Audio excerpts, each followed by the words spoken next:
இங்க இது ஃப்ரைடே எடுத்த விளாக். நேத்து என்னால வீடியோ போட முடியல. ரீசன் என்னன்னா, நேத்து லாங் வீடியோக்கு எடுத்துக்கிட்டு இருந்தேன். ஸோ, அதனால தான். லாங் வீடியோ வந்து போட்டிருக்கேன். நீங்க வந்து செக் பண்ணி பாருங்க. இந்த வீடியோல வந்து கீழ இருக்கும். உங்களுக்கு ஓகேனா செக் பண்ணி பாருங்க. அண்ட் ஃப்ரைடே வந்து எனக்கு நல்லாவே போச்சுங்க. காலையில எந்திச்சு ரிவிஷன் வந்து முடிச்சுட்டேன். கரண்ட் அஃபேர்ஸ், இண்டஸ் வேலி சிவிலைசேஷன், அப்புறம் வந்து வேதிக் சிவிலைசேஷன் ஸ்டார்ட் பண்ணியிருந்தோம்ல. ஸோ, அதையும் ரிவிஷன் முடிச்சுட்டேன். இப்போம்லாம் வர வர புதுசா எதுவுமே படிக்க முடியல. ஏன்னா டைம் இருக்க மாட்டேங்குது. ஒர்க் வந்து முடியறதுக்கு 8, 8:30 ஆயிருது.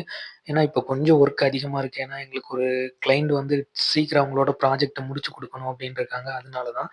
அண்ட் அதனால தான் புதுசா எதுவும் படிக்க முடியல. பட் எனிவேஸ் காலையிலயாச்சும் கொஞ்சம் சீக்கிரம் எந்திரிக்க பார்க்கணும். காலையிலே எந்திரிக்க முடியல. அவ்வளோ குளிர் அடிக்குது. பார்ப்போம் என்ன நடக்கு அப்படின்னு. நீங்க படிச்சா நல்லா படிங்க. உங்களோட ப்ராக்ரஸ் எப்படி இருக்கு அப்படின்னு சொல்லுங்க. நான் ரொம்ப லேசியா தான் போய்க்கிட்டு இருக்கேன் அப்படின்னு நெனைக்கிறேன். பட் முடிஞ்ச அளவுக்கு சீக்கிரமா படிச்சு ஹிஸ்ட்ரி முடிச்சுட்டு அடுத்த இதுக்கு போகணும்.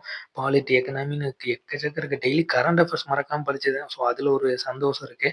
ஸோ, நீங்க படிச்சா நல்லா படிங்க. டெஸ்ட் சீரிஸ் எல்லாம் போட்டு பாருங்க. நான் கரண்ட் அஃபேர்ஸ்ல போட்டு பார்த்துருக்கேன். ஸோ, உங்களுக்கு வேணும்னா சொல்லுங்க.